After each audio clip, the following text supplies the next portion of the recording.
जय बोलो देवादिदेव 1008 श्री भगवान महावीर स्वामी की जय जय जय। अहिंसा परमो धर्म की जय जय जय। परम पूज आचार्य गुरुवर श्री विद्यासागर जी महाराज की जय जय जय। परम पूज्य 108 मुनिवर श्री प्रमाण सागर जी मुनि महाराज की। परम पूज्य 108 मुनिवर श्री विराट सागर जी मुनि महाराज की। दीपावली का समय निकट था। एक व्यक्ति अपने घर के सफाई के कर्म में लगा हुआ था। इसी मध्य उसकी दृष्टि एक ऐसी वस्तु पर पड़ी जिसके विषय में वह ज़्यादा कुछ नहीं जानता था। उसे कुल इतना पता था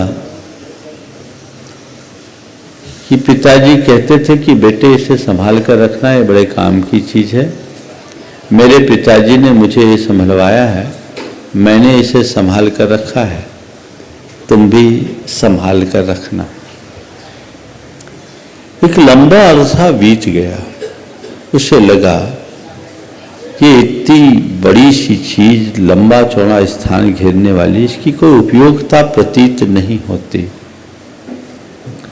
परंपरा के प्रति श्रद्धा का भाव समाप्त हुआ। उपेक्षा की भावना उमड़ी और अगले ही पल वह वस्तु कचरे के ढेर में जा गिर पड़ी। तभी एक व्यक्ति का उधर से गुजरना हुआ। उसकी नजर उस पर पड़ी। उसने उसे उठाया, उलट पलट कर देखा। वह एक वीणा थी जिसके तार टूटे हुए थे। वह एक वीणा थी, तार टूटे हुए थे। उसने तार में तार मिलाया और अपनी उंगलियों का स्पंदन उस पर किया।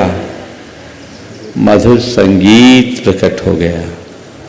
वह हर्ष से झूम उठा। बंधुओं, बात केवल इतनी सी है।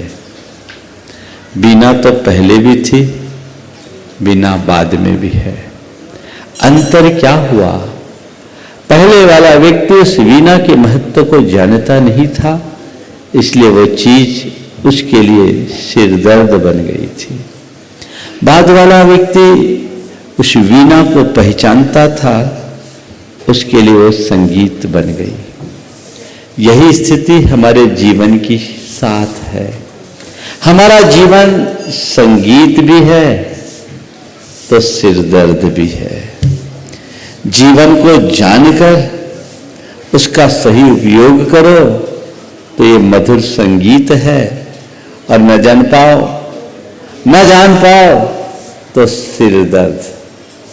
अपने मन से पूछो, तुम्हारे जीवन की स्थिति क्या है? तुम्हारा जीवन संगीत है या सिर दर्द? क्या बना हुआ, क्या है? संत कहते हैं, इस देह की वीणा में साधना का तार जोड़ो, उसके बाद तुम्हारे हर सांस के स्पंदन से संगीत झरेगा, आनंद भरेगा। वो तुम्हें चाहिए। चाहते हैं जीवन के संगीत का हर पल आनंद लेना? चाहते हो कि नहीं चाहते? पहले ये बताओ। चाहते हैं? हर पल लेना चाहते हैं? आज आपको 4 बातें बता रहा हूं जीवन को संगीतमय बनाने का, सिर दर्द नहीं। 4 बातें हैं जो हमारे जीवन में हर पल आनंद देंगी। जीवन में एक अलग दृष्टि, एक अलग रस होंगे। 4 बातें हैं। लाभ हानि, जय पराजय, संयोग वियोग, मान अपमान, इसमें स्थिरता लाओ। लाभ हानि, जय पराजय, संयोग वियोग, मान अपमान या सुख दुख, इनमें स्थिरता रखो। जीवन में आनंद ही आनंद है। महाराज, ये बात सुनने में तो बहुत अच्छा लग रहा है, लेकिन अपनाना बड़ा कठिन होता है। हम कैसे अपनाएं? जीवन की सही समझ होने पर व्यक्ति इन चारों में स्थिरता रखता है, और जिन्हें जीवन की सच्ची समझ नहीं होती उनमें रंच मात्र स्थिरता नहीं होती। आपको जब लाभ होता है तो कैसा लगता है? कैसा लगता है महाराज? जब भी लाभ होता है ना, आनंद आता है, और नुकसान होता है तो मुंह उतर जाता है ना? लाभ होता है तो आनंद आता है, और नुकसान होता है तो मुंह उतर जाता है। मैं तुमसे पूछता हूं, क्या हमेशा लाभ की स्थिति में बने रहना और नुकसान को कभी ना आने देना तुम्हारे हाथों है? नहीं है? तो फिर इतने विचलित क्यों होते हो? जिसे जीवन की सही समझ है वो जानता है कि मैं क्या हूं और मेरा क्या है। जिसे इसका पता है कि मैं क्या, कौन हूं और मेरा क्या है, वो जानता है कि जिसे मैं लाभ मान रहा हूं वो भी मेरा नहीं, और जिसे मैं नुकसान के रूप में देख रहा हूं वो भी मेरा नहीं। लाभ किसका है? धन का, संतति का, सुयश का। यही ना लोक में लाभ। धन का लाभ, संपत्ति का लाभ, संतति का लाभ और सुयश का लाभ। ये तुम्हारा जो तुम्हारी संपत्ति है जिसका तुम लाभ मान रहे हो, ये लाभ कब से? कब से? कब से तुम्हें इसका लाभ मिला? संपत्ति का लाभ। महाराज करोड़पति के घर में जन्मे सो जन्म से करोड़पति हो गए, ठीक है। करोड़पति होने के बाद ये लाभ तुम्हारे जीवन पर्यंत बना भी रहा तो कब तक? जीवन के आगे तुमने संपत्ति के लाभ को अलग मान करके स्वीकार किया। पर संत कहते जिसे तुम अपना लाभ मानते हो तुम्हारा है ही नहीं, तुम उसे अलग पूर्ण मान रहे हो, यह तुम्हारा भ्रम है। लाभ किसका? एक परमाणु का भी लाभ तुम्हें नहीं हो सकता, और नुकसान, एक परमाणु का नुकसान भी तुम्हें नहीं हो सकता। परमाणु के अनंत भाग का भी तुम्हारा नुकसान नहीं हो सकता। तुम अपने आप में पूर्ण हो, उसमें न कुछ होता आता है न कुछ जाता है, वो शाश्वत है। लोक में जो भी लाभ या नुकसान दिखता है वह सब कुछ बाहर के संयोगों के ऊपर निर्भर है। संयोग अनुकूल होने पर लाभ दिखाई पड़ता है, संयोग बदल जाने पर नुकसान होता है। ये लाभ भी बाहरी है, नुकसान भी बाहरी है। मेरा न लाभ है न नुकसान, मैं तो लाभ और हानि से परे हूं। मैं अक्षत, अखंड, अविनाशी, शाश्वत, ध्रुव आत्म तत्व हूं। ये समझ तुम्हारे भीतर जग जाए तो तुम्हें लाभ हानि में हर्ष विषाद होगा? बोलो। मेरे अलावा संसार का एक परमाणु भी मेरा नहीं है, मेरा केवल मैं हूं, मेरी आत्मा है। बाकी सब पर हैं जो संयोग से मेरे पास है, मेरे नहीं है। ये जीवन की सच्चाई है या नहीं? पहले तो ये बताओ, बोलो जोर से। है? इसको मानते हो? हाँ, बस इस सच्चाई को झुटलाने की कोशिश करते हो सारी जिंदगी, इसीलिए रोते हो। जिस दिन इस सच्चाई को स्वीकार लोगे, अपार संपत्ति के लाभ में भी हर्ष नहीं होगा और भारी नुकसान में भी तुम्हें विषाद नहीं होगा। मैं आपसे पूछता हूं, किसी गैर आदमी को जिससे आपका कोई लेना देना नहीं है, कोई नफा हो नुकसान हो, आपको कोई हर्ष विषाद होता है क्या? हाँ, क्यों नहीं होता?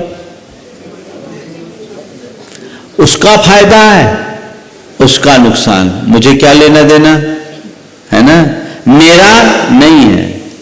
किसी की लॉटरी खुले तो तुम्हारा चेहरा खिलेगा क्या? क्यों? मेरा है नहीं। किसी का नुकसान हो गया, तुम्हारे मन में कोई तकलीफ होगी क्या? नहीं ना। एक बैंक कर्मी को देखिए, उसके हाथों करोड़ों का ट्रांजैक्शन होता है। कोई अपना रुपया जमा करता है तो उसका चेहरा खिलता है क्या? कोई विड्रॉल करता है तो उसके मन में मलिनता आती है क्या?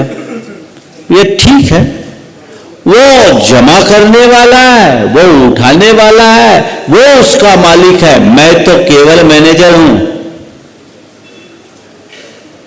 यही ना सच्चाई है? वो उसका मालिक है, मैं मैनेजर हूं। वो जमा करना चाहे जमा करे, वो उठाना चाहे उठाए। मेरा काम तो केवल क्रेडिट और डेबिट करना है, उसके अकाउंट को संभालना है, बस मैं उसका ही हकदार हूं, और उसका जो लाभ मुझे मिलता है बस मैं उसका ही भागीदार हूं, इससे आगे का कुछ नहीं। उसके मन में रंच मात्र भी संकल्प विकल्प नहीं होते। आखिर क्यों? कभी सोचा आपने क्यों नहीं होते संकल्प विकल्प? मालूम है मेरा नहीं है। तो जैसे बैंक में बैठे हुए कर्मी को इस बात का पता रहता है कि ये मेरा नहीं है, तुम्हें भी तो इस बात का पता होना चाहिए कि ये सब मेरा नहीं है। तो लाभ पाकर मैं क्या खिलूं और नुकसान में मैं क्यों खिन्न हूं? ये तो चलता रहेगा, आना जाना लगा रहेगा। देखिए, तत्वज्ञानी व्यक्ति अपने जीवन में स्थिरता कैसे लाता है। मेरे संपर्क में एक व्यक्ति, उनके यहां इनकम टैक्स की रेट पड़ी। वो उस स्टेट के सबसे बड़े टैक्स पेयर थे। अखबारों में खबरें छपी, मेरे पास भी सूचना आई। एक बड़े धर्मात्मा व्यक्ति, रेट पड़ी, सूचनाएं पड़ी, इतना डिक्लेरेशन, ये करना वो करना। उनका भतीजा मेरे पास आया। मैंने ऐसे ही पूछा, भाई क्या हाल है तुम्हारे चाचा जी, क्या रेट पड़ा? बोले हाँ महाराज जी। उसने कहा महाराज जी एक फोन लगा लेता हूं, आप आशीर्वाद दे दे तो मैं आपका आशीर्वाद उन तक पहुंचा दूं। मैंने कहा ठीक है, थोड़ी विपत्ति की घड़ी में गुरुओं का आशीर्वाद मिलने से संबल मिलता है, लगा ले। उसने फोन लगाया, मेरे पास नमस्ते भिजवाया। मैंने पूछवाया क्या हाल है, कोई नुकसान तो नहीं हुआ? उन्होंने जो जवाब दिया वो ध्यान देने लायक है। उन्होंने कहा महाराज से कह दो जो जाना है सो जाएगा, मेरा है क्या जो जाएगा, मैंने तो काम सही किया। मन में एक शिकन नहीं।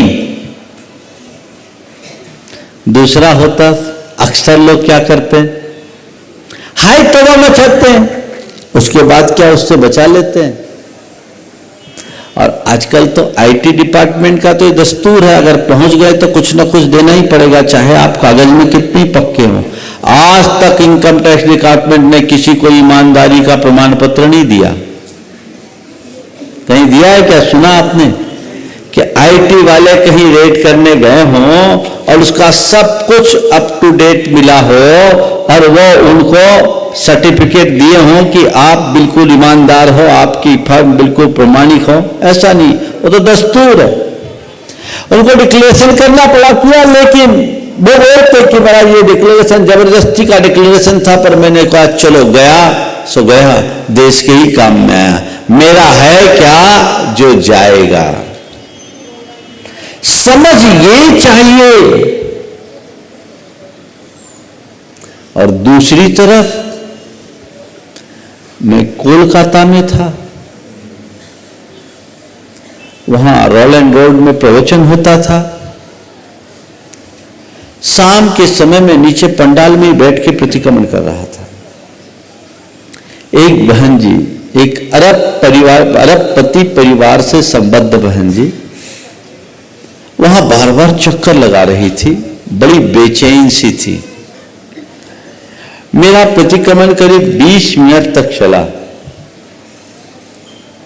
और वो मेरे प्रतिक्रमण में बैठने के 2-3 मिनट बाद आई और पूरा चक्कर इधर से उधर, उधर से उधर, कई बार वो फर्श को भी अपने हाथ से ऊपर नीचे करके देख रही थी। मेरी नजर पड़ी। मैंने प्रतिक्रमण संपन्न करने के बाद पूछा, बहन जी क्या बात है, आज बड़े परेशान हो रहे हो? बोले महाराज क्या करूं, सुबह प्रवचन में आई थी, कान का टॉप गिर गया। कान का टॉप तो छोटा सा होगा, क्यों इतना परेशान हो? नहीं महाराज डायमंड का था, बड़ा वैल्यूएबल था, बड़ी कीमती था। ठीक है तो आप परेशान है, मिल जाएगा, छोटी सी। नहीं महाराज ये मिल नहीं रही, बहुत परेशान। हमने पूछा इतना हैरान परेशान क्यों, कितने की थी? महाराज कितने की नहीं, बहुत अच्छी थी। फिर भी हमने पूछा कॉस्ट क्या? बोले महाराज जी अभी कुछ दिन पहले हमने 5 लाख रुपए में लिया था एक टॉप, वो कहीं इधर उधर होगी, बहुत अच्छी थी। हमने पूछा ये बताओ तुम्हारी जो हैसियत है उसके आगे 5 लाख की कोई वैल्यू है? अरबपति व्यक्ति के आगे 5 लाख रुपए की कोई वैल्यू नहीं, लेकिन फिर भी मन विचलित हो रहा है, परेशान है। महाराज कोई उपाय बता दीजिए, मिल जाए मिल जाए मिल जाए। हमने कहा तुम्हारे भाग्य का होगा, मिलना होगा तो मिल जाएगा और नहीं मिलना होगा तो नहीं मिलेगा। संयोग दूसरे दिन सवेरे जब पंडाल में सफाई का कार्यक्रम चल रहा था, वो चीज मिल गई और वो जब उन तक पहुंचाई तो इतनी हर्षित होकर आई। बोले महाराज आपके समझाने के बाद भी रात भर नींद नहीं आई। रात भर नींद नहीं आई। मैंने उनसे कहा कि तुम्हारा टॉप तो किसी कारण से खोया, नींद क्यों खोई? मिलना था तो मिल जाता, नहीं मिलना था तो नहीं मिलता। इतना ही सोच लेते कि मिलना होगा तो मिलेगा और नहीं मिलना होगा तो क्या होगा? देखो क्या दृष्टि होती है। एक दूसरी घटना बता रहा हूं, आप लोगों की बातें ही आप लोगों तक पहुंचाता। हम लोग जयपुर से महावीर जी के लिए रथ यात्रा में जा रहे थे, रथावर्तन का कार्यक्रम था। 25,000 लोग उस रथ यात्रा के शुभारंभ में रामलीला मैदान से वहां उसकी शुरुआत हुई शोभा यात्रा की। अशोक जी पाटनी, सुशीला जी पाटनी उसका उद्घाटन कर रहे थे। गृह मंत्री आपके कटारिया जी भी उसमें सम्मिलित थे। हम लोग साथ पूरा परिवार चला। हम लोग चूलगिरी पार कर गए, यानी वहां कार्यक्रम स्थल से कोई 6-7 किलोमीटर चले गए। तब ध्यान आया सुशीला जी को कि उनकी अंगूठी का एक बड़ा नग कहीं गिर गया। बड़ा कीमती था, मोटा नग था, लेकिन गिरा तो वो विचलित नहीं, न वो विचलित न अशोक जी विचलित। वो सहज भाव से हम लोग साथ चल रहे हैं। घंटे भर बाद एक जगह हम लोग विश्राम के लिए बैठे, चूलगिरी से आगे विश्राम के लिए बैठे। तब अशोक जी सुशीला जी दोनों थे, उनने एक घटना सुनाई। तब हम लोगों को मालूम पड़ा कि कुछ हुआ है। बोला महाराज जी आज एक बड़ी विचित्र बात घटी। बोले क्या हुआ? बोले हम लोग तो रथ यात्रा में चले, भीड़ बहुत थी, धक्का मुक्की में इनकी एक नग नीचे गिर गई। गिरने के बाद इनने मुझे बताया। तो मैंने कहा गया सो गया, अब इतने बड़े भीड़ में कहाँ होगा, अगर हमारे पुण्य का योग होगा तो आ जाएगा, नहीं है तो जाने दो, अपन तो रथ यात्रा का आनंद ले रहे हैं, चलो।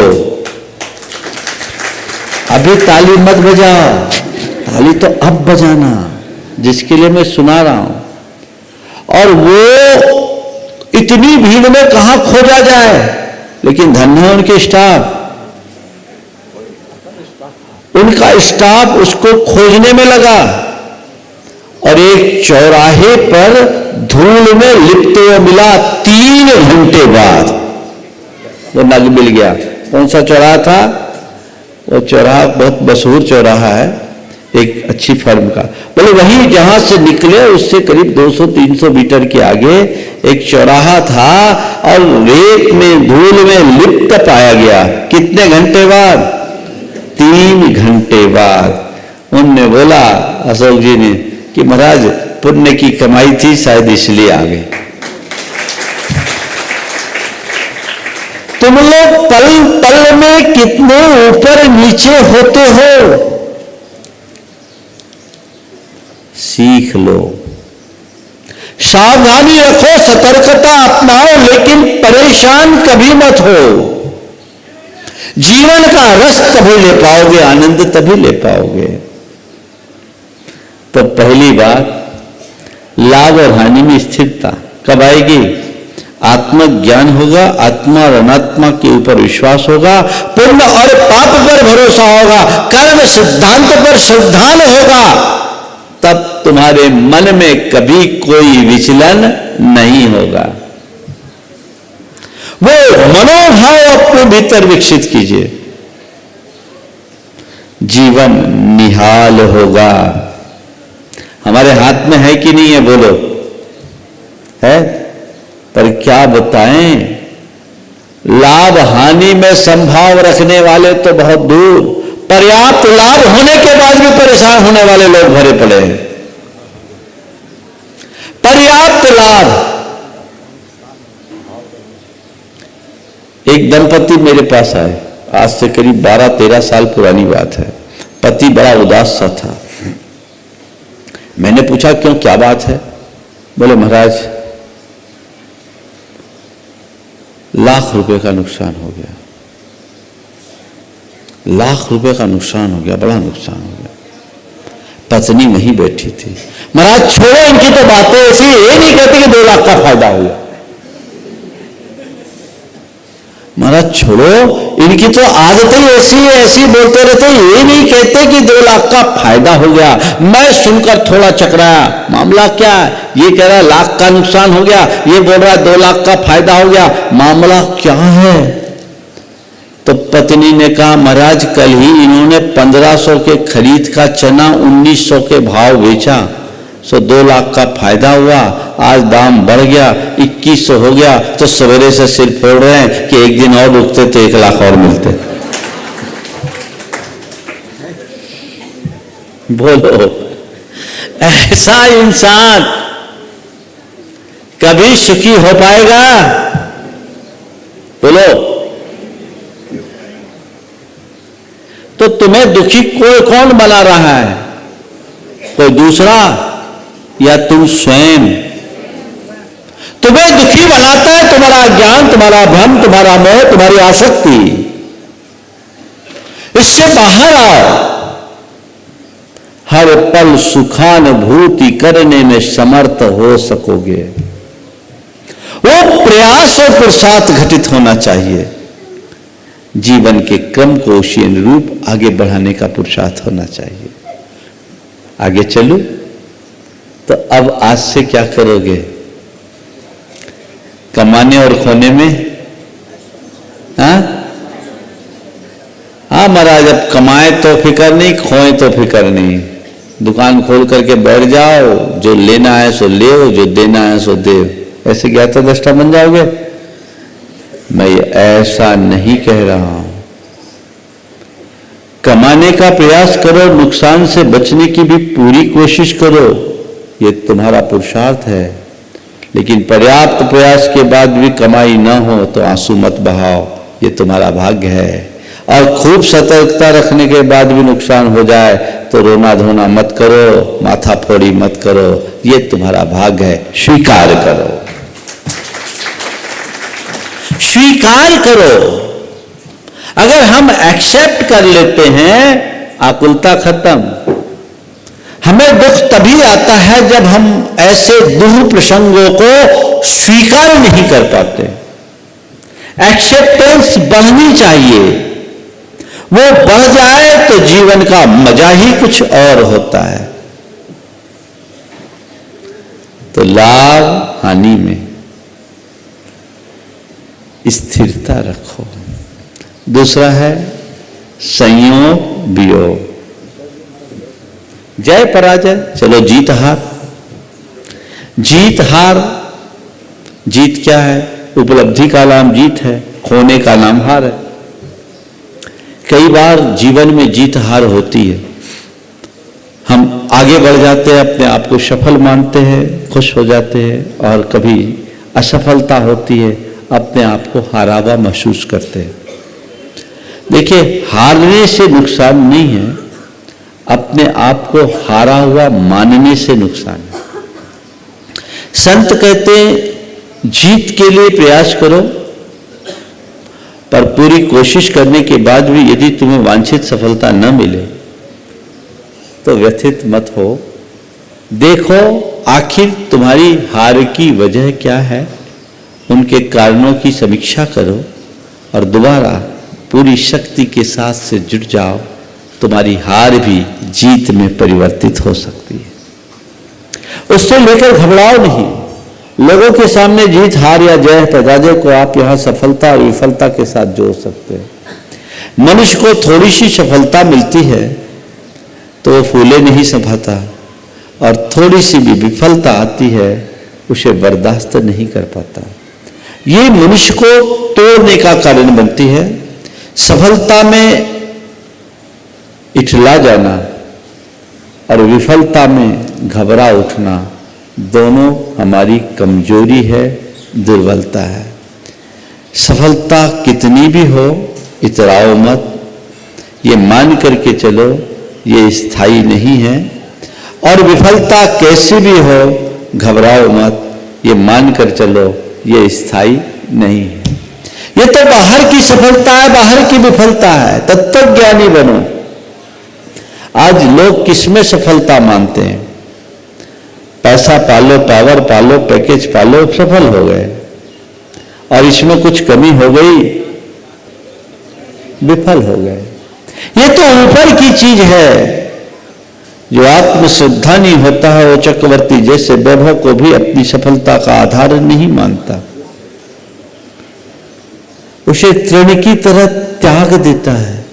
एक पल लगती है उसे छोड़ने में। इनका अभिमान और इन पर क्षोभ या दुख दोनों हमारे अंदर की अज्ञानता है। देखिए, सफलता और विफलता या जय पराजय में दृष्टिकोण क्या होना चाहिए, और जो सफलीभूत लोग होते हैं, जो तत्व को जानने वाले लोग होते हैं, वो कैसे होते हैं। एक जगह एक प्रतियोगिता थी एथलीट्स की, उसमें 400 मीटर की दौड़ की प्रतियोगिता थी और 5 लाख रुपए का पुरस्कार घोषित था। अनेक प्रतियोगी उसमें भागीदारी कर रहे थे, और उस प्रतियोगिता में एक ऐसा व्यक्ति भी था जिसकी मां कैंसर से पीड़ित थी। खिलाड़ी तो अच्छा था, लेकिन उससे भी अच्छा जिसने अनेक बार गोल्ड मेडल लिया वो उस प्रतियोगिता में शामिल था। उसके मन में केवल एक ही धुन थी कि यदि मैं इसमें सफल हो जाऊं तो अपनी मां का इलाज कराने में समर्थ होऊंगा।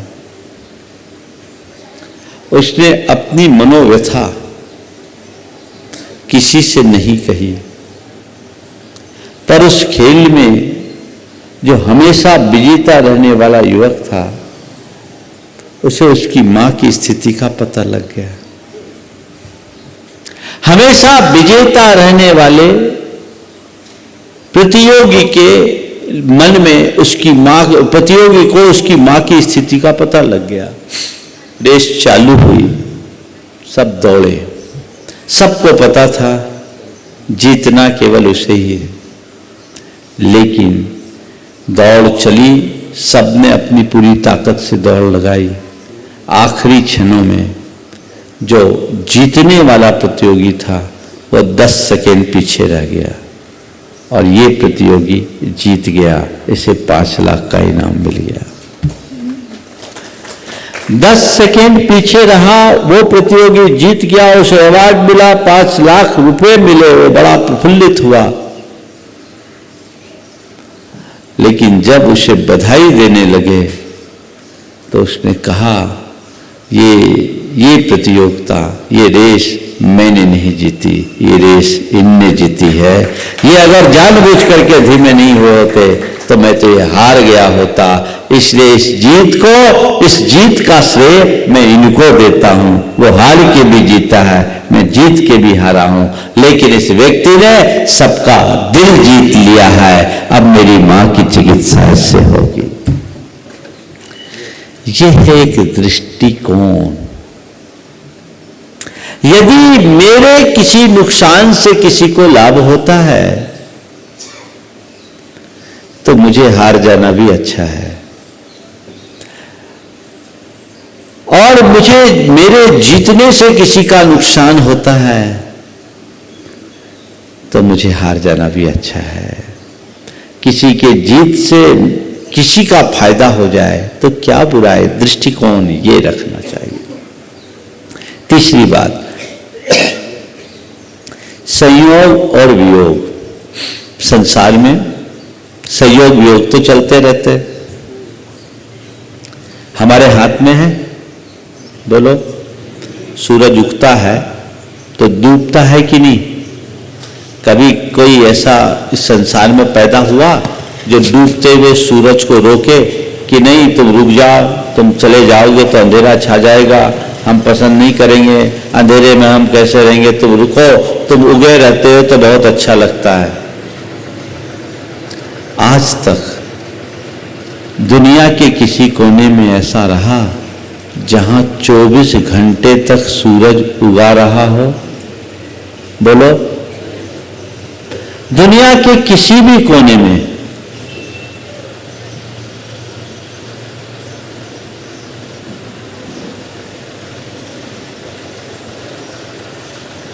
ओम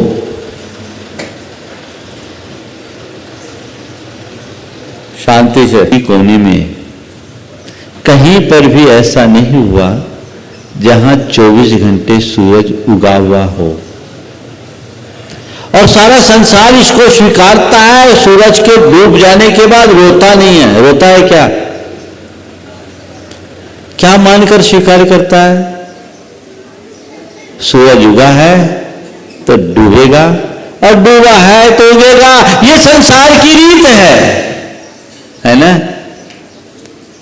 तो इसी तरह जहां संयोग है वहां वियोग होगा, जहां जन्म है वहां मरण होगा, जहां आना है वहां जाना लगा है। इस बात को स्वीकार करने में हिचक क्यों? बोलो, इसमें हिचक क्यों? जीवन के इस सत्य को समझ लेने वाले व्यक्ति के मन में कैसा भी संयोग हो, हर्ष नहीं होता, और कितना भी वियोग हो, व्याकुलता नहीं होती। इस सच्चाई को समझो। विकसते मुरझाने को फूल, उदित होता छिपने को चंद, बरस जाने को भरते में दीप जलता होने को मन।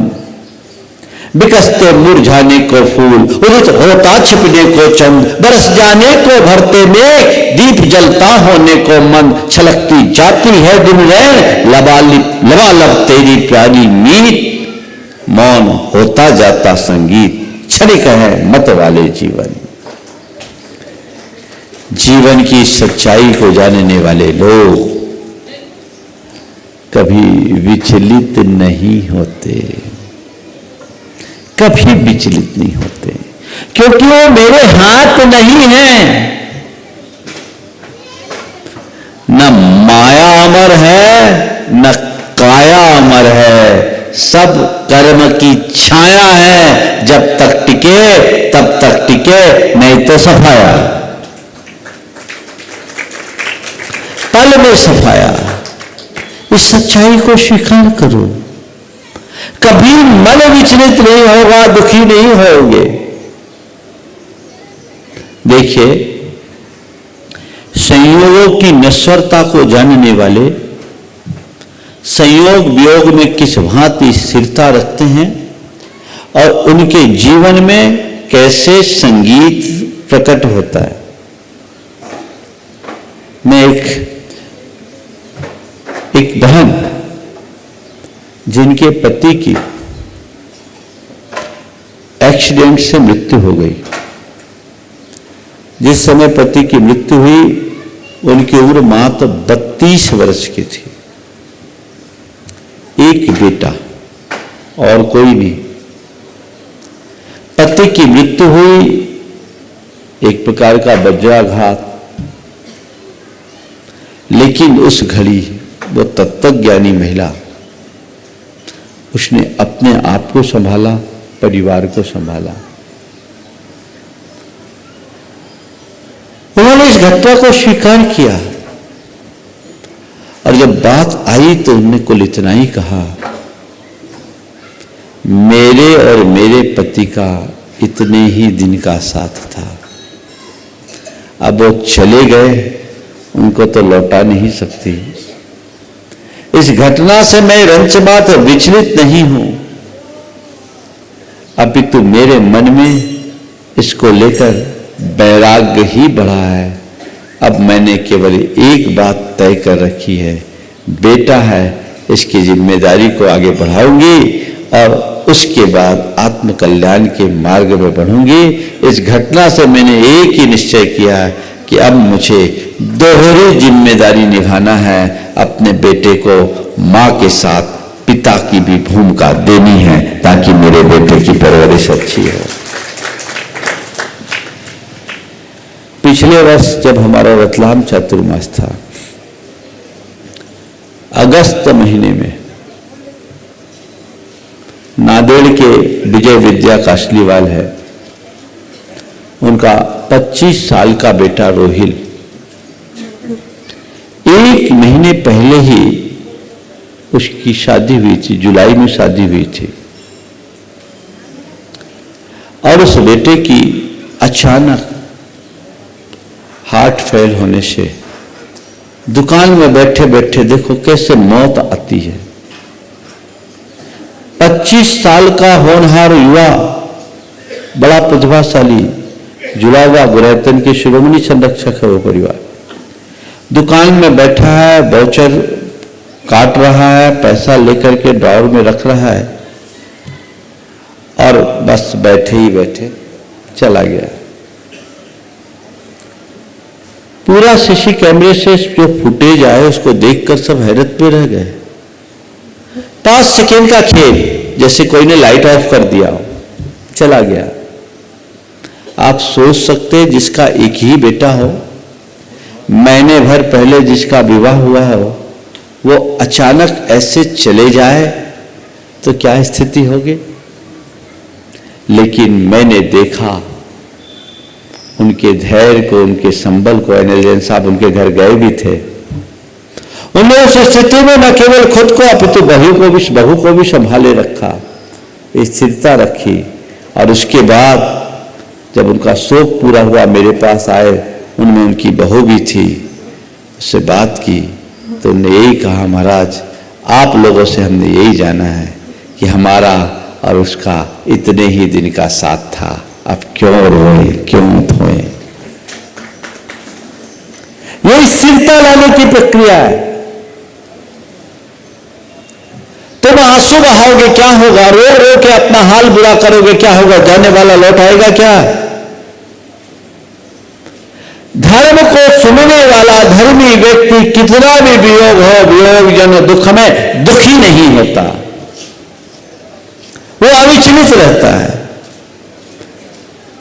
किसी के संयोग और वियोग को बदलना हमारे हाथ में नहीं है, पर संयोग और वियोग में स्थिरता बनाए रखना हमारे हाथ में है। धर्म यही कहता है कि एक बात ध्यान में रखो, सर्वे संयोगा विप्रयोगांता, सारे संयोग वियोग धर्म है। तो संयोग में हर्षित मत हो, वियोग में दुखी मत हो। संयोग में हर्षित मत हो, वियोग में दुखी मत हो। ये तो होगा, चलेगा, ये क्रम है, संसार की नियति है, इसे कोई टाल नहीं सकता। इसे स्वीकार करो।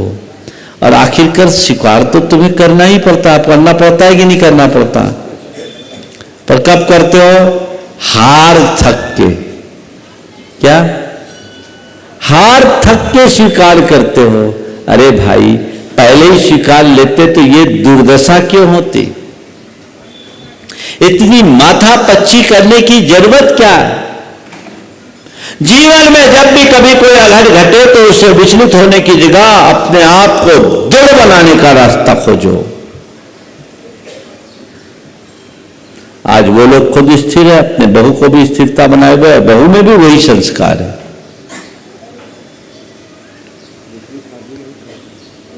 ये संस्कार, ये दृढ़ता होनी चाहिए। ये सब तो जीवन में लगे ही हुए हैं। एक भी व्यक्ति ऐसा है इस संसार में जिसको किसी भी प्रकार का वियोग ना मिला हो, जिसके जीवन में किसी वियोग का प्रसंग न घटा हुआ है इस संसार में? बोलो, नहीं है ना? तो ये तो नियति है, संसार का अनिवार्य हिस्सा है। तो फिर इतना विचलन क्यों? किसके लिए इतने परेशान हो? यही तो थोड़ी समझदारी रखनी है, सावधान होकर चलना है। यदि इतना कर लिया तो फिर कोई दिक्कत नहीं है। तो तीसरा सूत्र, क्या करो?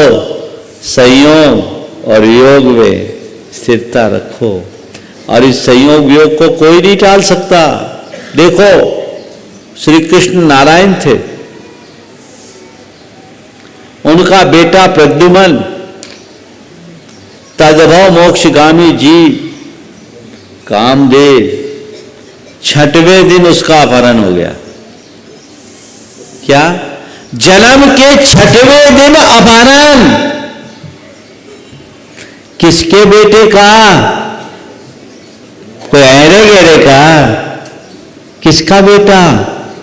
नारायण श्री कृष्ण के बेटे का अपहरण 6वें दिन हो गया, जो हाई सिक्योरिटी में रहते थे। उनका सारा खुफिया तंत्र कमजोर पड़ गया। कर्म का खेल देखो, सारी व्यवस्थाएं धरी रह गई, ले गया। और 16 बरस तक उसका कोई अता पता नहीं चल पाया। श्री कृष्ण ने तो खूब खोजबीन करवाई, लेकिन कोई पता लगा नहीं।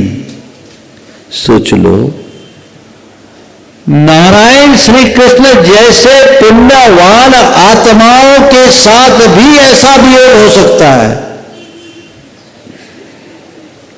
कल्पना कर सकते हो क्या घटा होगा? रुक्मणी के मन में क्या घटा होगा? श्री कृष्ण के मन पर क्या बीता होगा? लेकिन वो तत्वज्ञानी जीव थे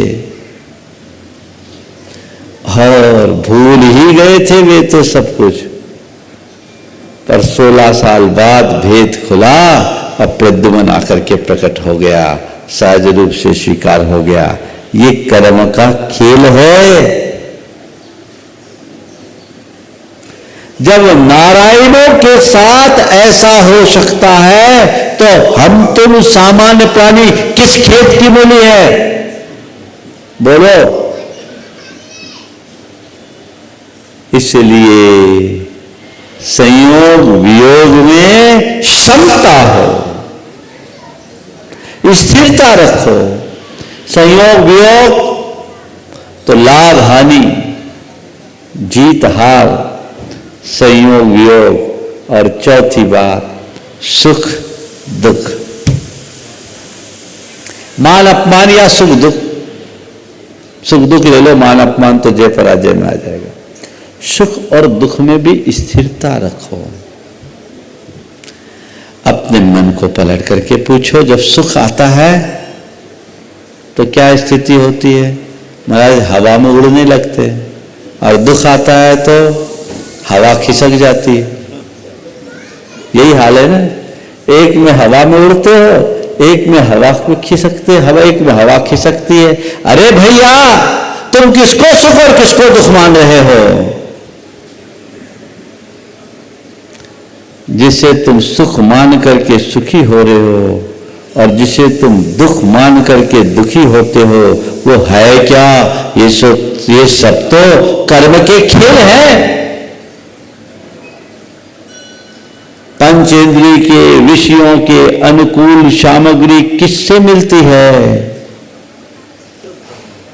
पुण्योदय से। और तुम्हारी अनुकूलताएं किस वजह से नष्ट होती है? पापोदय से। तो तुम्हारा जो सुख आ रहा है, जिसका तुम भोग कर रहे हो, किसकी वजह से? पुण्य की वजह से। और जो दुख भोगते हो किसकी वजह से? पाप की वजह से। तो ये पुण्य और पाप क्या तुम्हारा स्वरूप है? और यह क्या स्थायी है? कब पुण्य पाप में परिवर्तित हो जाए कोई पता नहीं, और कब पापी को पुण्योदय आ जाए इसका भी भरोसा नहीं। ये तो खेल है, खेल। इसलिए सुख दुख में क्षमता रखो। सुख को भी कर्म की प्रवृत्ति मानो और दुख को भी कर्म की प्रवृत्ति मानो। दोनों में सहज रहो। चाहे कितने अनुकूल संयोग मिले, हर्षित मत हो, और चाहे तुम्हारे सामने कितनी भी प्रतिकूलताएं आए, विचलित मत हो। स्थिरता रखने की कोशिश करो।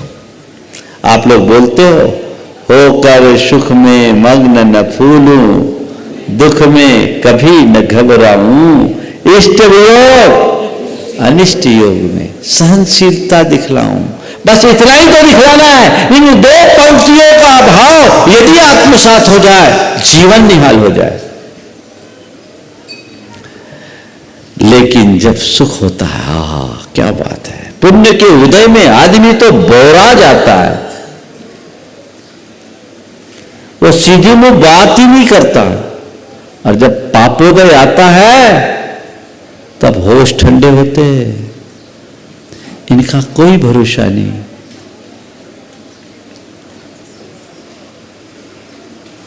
पवन के वेग से ऊपर उड़ा कागज का टुकड़ा पर्वत के शिखर पर जा पहुंचा।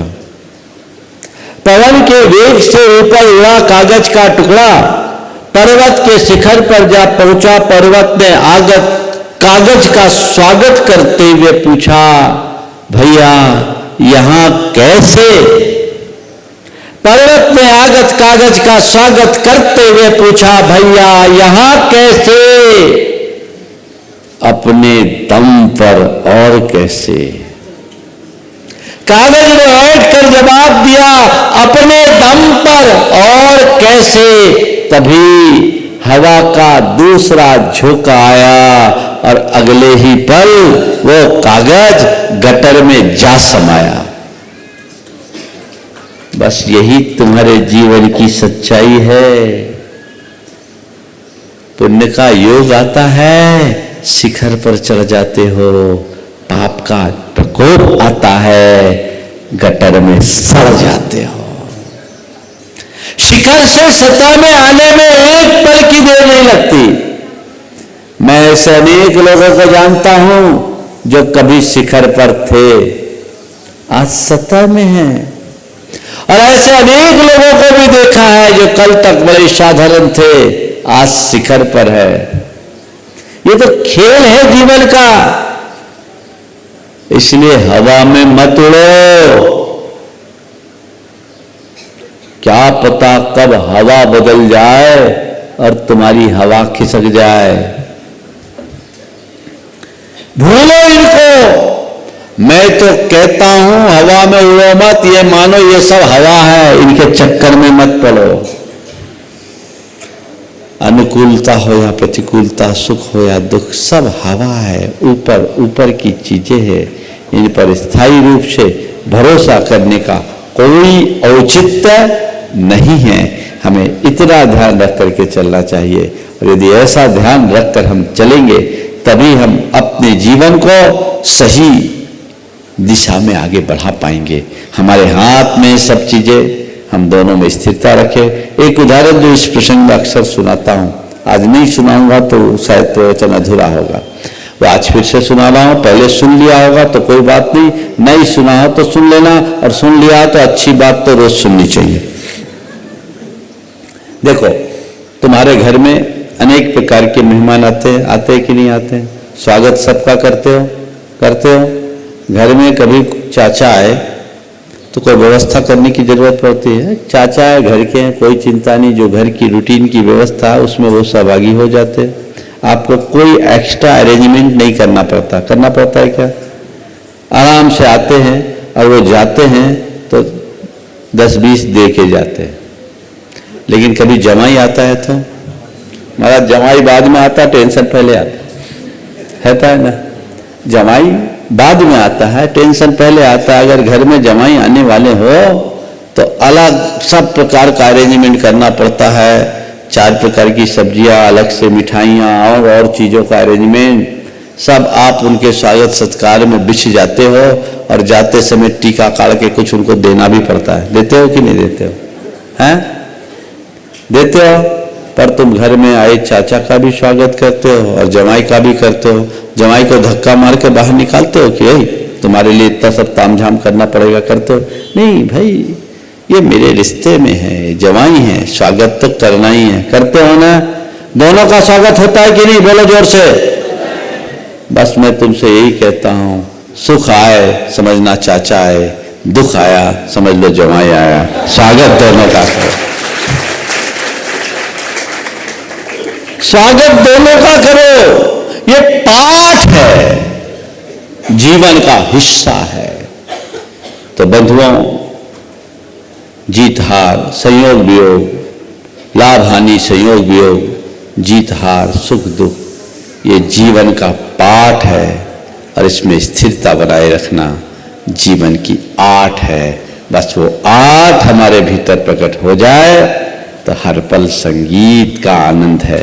सबके हृदय में वैसा ही संगीत प्रकट हो। इस भाव के साथ आज का दिन एक बड़ा पावन दिन है, शरद पूर्णिमा है। आज सब तरफ अमृत बरसता है, ऐसा लोक में कहते हैं। ये पूर्णता का प्रतीक है। और आज के ही दिन हमारे गुरुदेव का भौतिक जन्म हुआ। लोग उनका जन्मदिन मनाते हैं, हम लोग जन्मदिन नहीं मनाते हैं, क्योंकि हमारे गुरुदेव कहते हैं इस पंचम काल में जन्म से कोई सम्यक दृष्टि नहीं होता। आज मुझसे कह रहे थे महाराज कोई फंक्शन होगा, भैया का हमारा तो रोज ही फंक्शन होता है। गुरुदेव को याद करने के लिए कोई भी बहाना चुनो, उसमें कोई दिक्कत नहीं है। लेकिन चूंकि जन्मदिन का सवाल है तो हमारे गुरुदेव जन्मदिन के लिए कहते हैं तीर्थंकरों का जन्म कल्याणक मनाओ, बाकी लोगों का जन्म कल्याणक मनाने से कोई मतलब नहीं। दीक्षा दिवस हम लोग मनाते हैं, इसलिए आज यहाँ कोई कार्यक्रम, बल्कि हमारे संघ में कहीं भी कोई कार्यक्रम गुरुदेव के जन्म दिवस के रूप में नहीं मनाया जाता।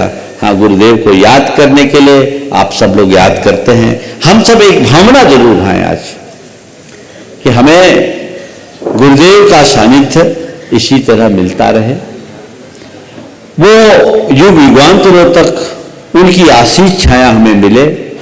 अगर आयु लगती हो तो हम सबकी आयु उनको लग जाए और उनका वरद हस्त सरस्वती को मिलता रहे, क्योंकि उनका व्यक्तित्व इतना महान है। उनकी सनिधि और सानिध्य से हमारी संस्कृति फलती फूलती है। हम अपने आप को आगे बढ़ाए। और अभी महाराज श्री के श्रीमुख से मंगल भावना का लाभ आप सबको मिलेगा।